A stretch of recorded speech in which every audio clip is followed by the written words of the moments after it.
Welcome back to Retro Gadget Man, everybody. I'm Frank and thank you for joining me. In today's video we'll be taking a look at this very interesting looking black and white CCTV camera from the late 1960s to early 1970s. Interestingly, CCTV was used as early as 1942. Back in Germany, it was used to monitor the V2 rockets, amongst other things. In today's video we're going to be opening this up to take a look inside, to see how it's put together, and then we're going to test it and see if it works. So stay tuned and I'll see you right after this.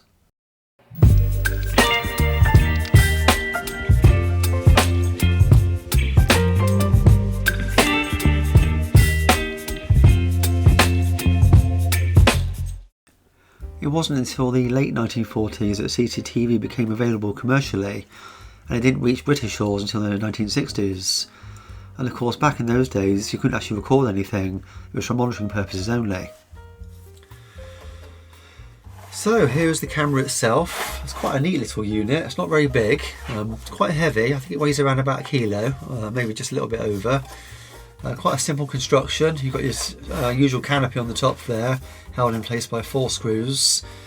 You've got a C-mount lens there. The make of that is, it just says TV VidCore lens, 16mm, 1.6, and then a serial number. The only thing you can adjust is the focusing. There's no other adjustment on there at all, so you can't even adjust the f-stops, it's fixed basically. That just unscrews from the front. Just have a quick look at the tube. There we go, that's the pickup tube inside. Looks nice and clean. You could change the lenses on these obviously, depending on your situation and on the close proximity to whatever you were recording. I'm told by the previous owner this actually came out of a mental institution, which is quite interesting. I'm sure this camera could tell a few tales if it could speak. Right, around the back, quite basic, power switch, AC cord input and composite video out. It's the old style with the thread.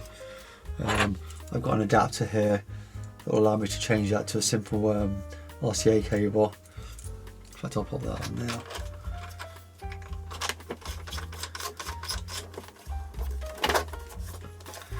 now. Underneath you've got a focus adjustment there, tripod mount, voltage AC 220 volts, and then the TX-2V, which is a model number, along with the serial number.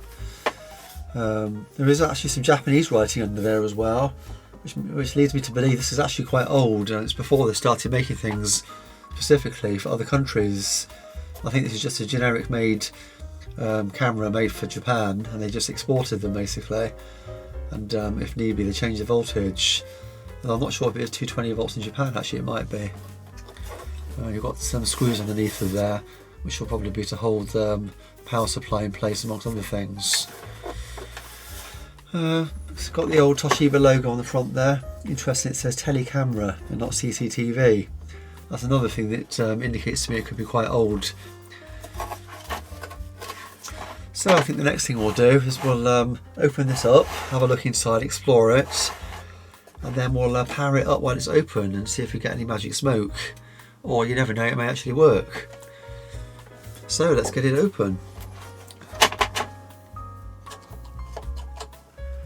Surprised at the condition it's in actually. I thought with it being this age it might be in far worse condition, but it's quite clean. I can't see any signs of any dust. It came to you with no mains plug on, so I haven't tried it yet. I thought I'd save the excitement for everybody to see. I'm not expecting it to work, because obviously it's getting old now, it's probably at least 50 years old.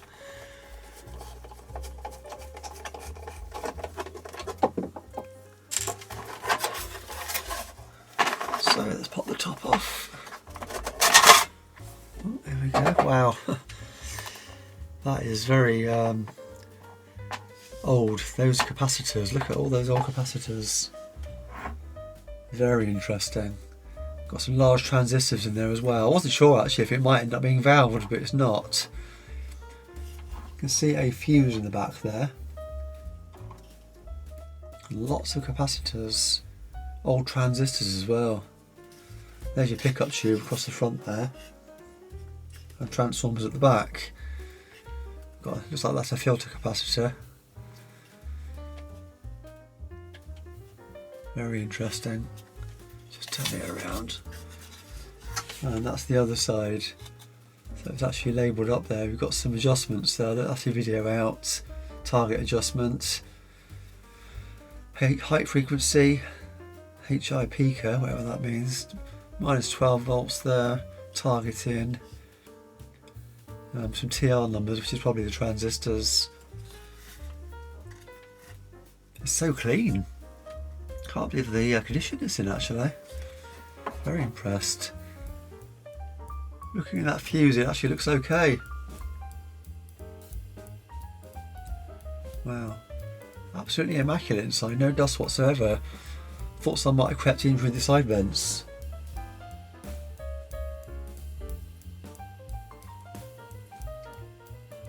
Marvellous condition.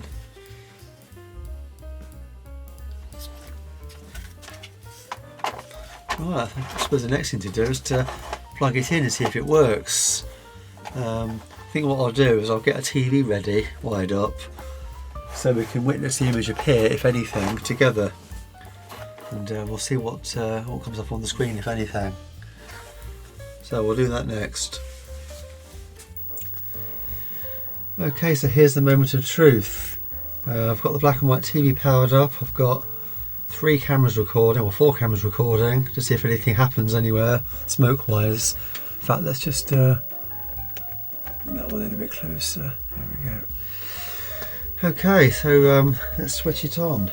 I think I'll do it here first, and then I'll do it on down below, where it's a bit safer, so my hand's not so close. Oh, hang on a second.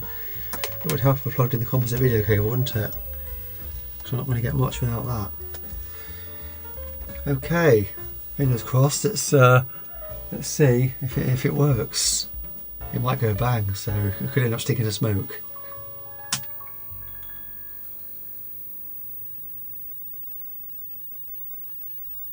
Are we going to get anything at all? Can't see the tube lighting up at the back. Is it a dud?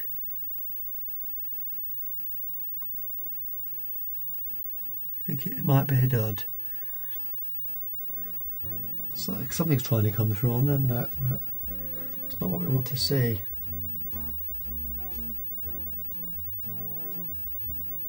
Can't hear any whining. Nothing at all.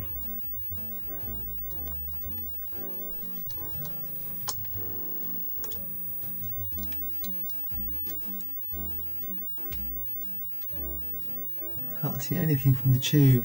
It should be orange really. Let's just try switching it on and off.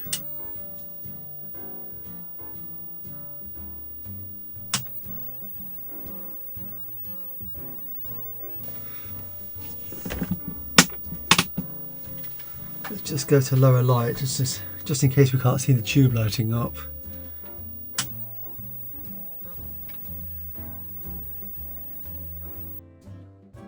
Well, unfortunately it's looking like this camera's not going to be working for us in this video. I've had a good look over it and I can't see anything physically wrong with it. In fact, it's absolutely immaculate inside. It doesn't even look like it's had a lot of use. There's no burn marks or anything from anything getting hot. I popped the cap off the back of the pickup tube there just in case it was a bad connection. Push that back on again because basically it's not glowing, so the heater's not lighting up. Interestingly though, I have an app called Spectroid, which is a spectrum analyzer for high frequencies. We can pick up high frequencies with it. And when I turn the camera on, it does actually peak. Just there, that yellow line there. If I turn it off, it disappears. So it's looking like there is actually a high frequency, high voltage frequency signal there. So which is a good sign. It means the tube's actually getting its high voltage, but it's just not glowing at the back. So it's not being activated, as it were. So this could actually be a simple fix going forward. But we'll save that for another video. I think this video's been long enough. Still been very interesting though, opening this up and having a look inside. And the more I've looked at it, the more I think it's probably late 60s now, because some of those components are very old. There's loads of the old style transistors in there, the old silver ones, the larger type. There's none of the black plastic main ones at all. They're all metal, all metal cans. Well, I hope you enjoyed watching that with me. I know it's a little bit disappointing. I guess that just leaves me to say, as always, thanks for watching. Until next time, I'll be seeing you.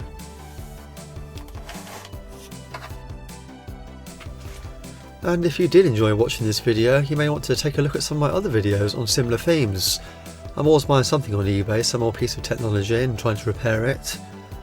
And as always, don't forget to like, subscribe and share. Thanks for watching.